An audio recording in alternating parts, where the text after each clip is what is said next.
tune for making the roadmap for us like updated and things like that, keeping it updated. Really appreciate it. There's only a couple of slots left. For Dragon Ball Super, we have an EZA slot, and GT we have an EZA slot. Now, we were presuming this would be the Year 7 LRs, and while I do think that the Year 7 LRs will still EZA during the celebration, I mean, these fit these two spots right there like this very well.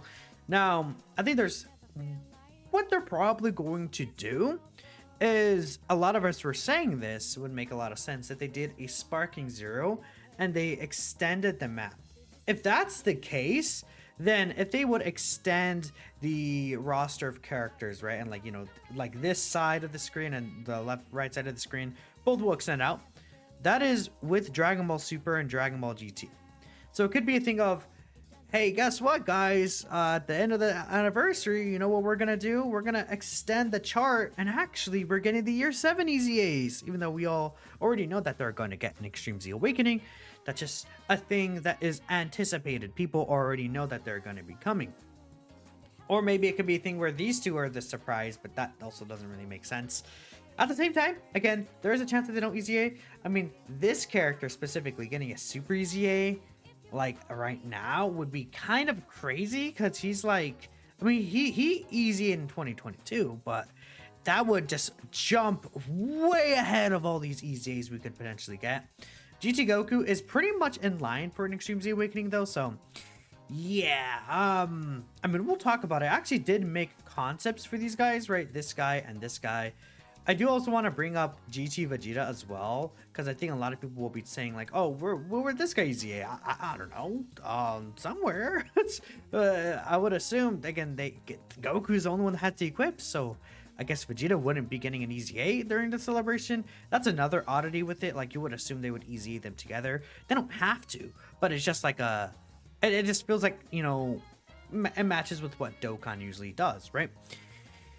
Now, this character, I guess we'll talk about them first, and then we'll talk about Blue Evolution next. This is probably the character people are, I mean, I don't know. It's debatable whether or not you're more excited for this guy or Blue Evolution. I guess let me know in the comments below, but I'm going to assume people might be more excited for this guy because he's kind of a little more flashy. And he, of course, does actually go Super Saiyan 4 in his KO screen right here.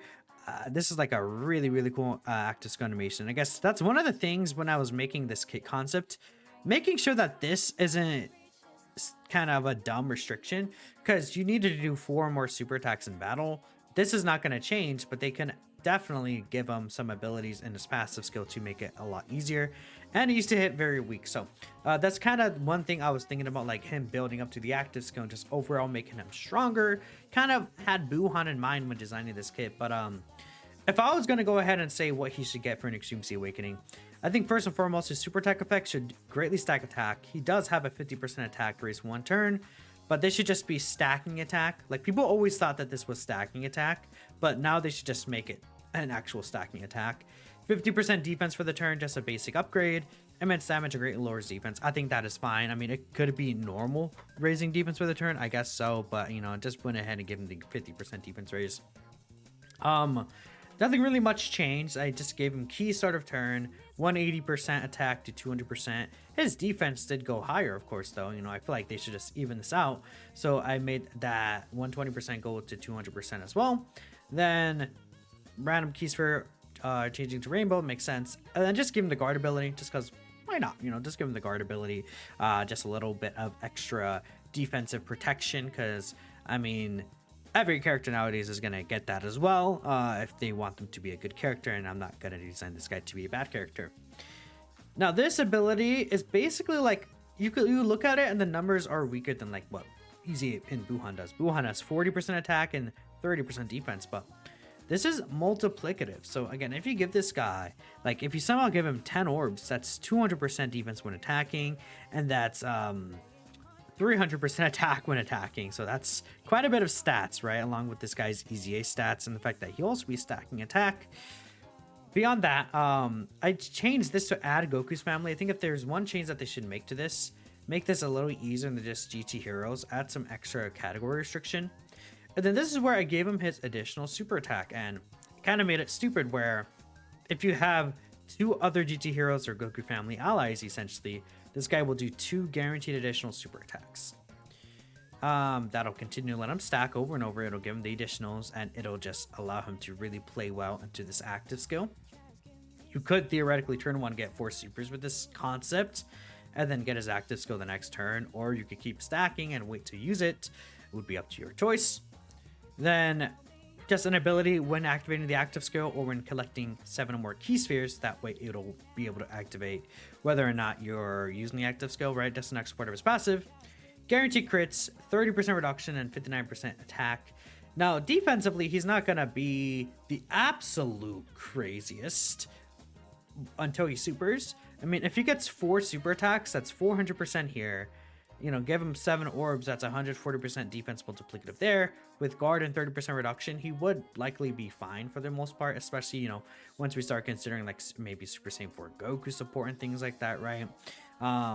Just like, I'm thinking of this guy as like, you know, a character that's kind of not even like floating around the team maybe, or just a slot 2 character that could give the rainbow orb changing. I mean, would it be better if he's a slot 1 character? Yes, but I think this character's always been and will be made to be more closer to an offensive based unit when he EZAs. So that's why I really thought about like, okay, well, he's gonna build up to this active skill and then we're gonna get this KO screen. Like, whoo, that will be very, very sick once we actually see that in game. That's the idea. I think that they're gonna go for this guy's EZA, and that's what I, you know, realistically would like to see. I mean, maybe you could give him the 30% defense per key sphere obtained. He does get this extra start of turn buff, right? So he'd be essentially at 300% attack and defense start of turn. I think he would be fine, to be honest. Again, his super attack effect is really good and would make up for, you know, a lot of the defense that he will lose out here, right? But yeah, and even if you don't get the 7 orbs, he will still have a high chance to create bare minimum. So that's going to be really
100%. Yeah, I'll just do that anyways, just because turn 1, right? Just taking it mid. Like, this guy is not going to be like an offensive heavy character. He's just going to be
like him having to do 7 attacks. It just takes a while, so I think just making him guarantee crit here, then if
Last time they EZA'd a Vegeta unit very early with Super Vegeta. You know, we'll end. Let's end on that. Let's end on that. I think that's a perfect way to end off. Imagine EZA to Blue Evolution Vegeta, and then he ends up being like this guy. That'd be fun, but let me know what you guys want to see, what you're thinking. If you think they're even gonna EZA, I think they will. I think they will do it, man. Which is weird for Blue Evolution, but whatever. I'll catch you guys in the next video. Peace out.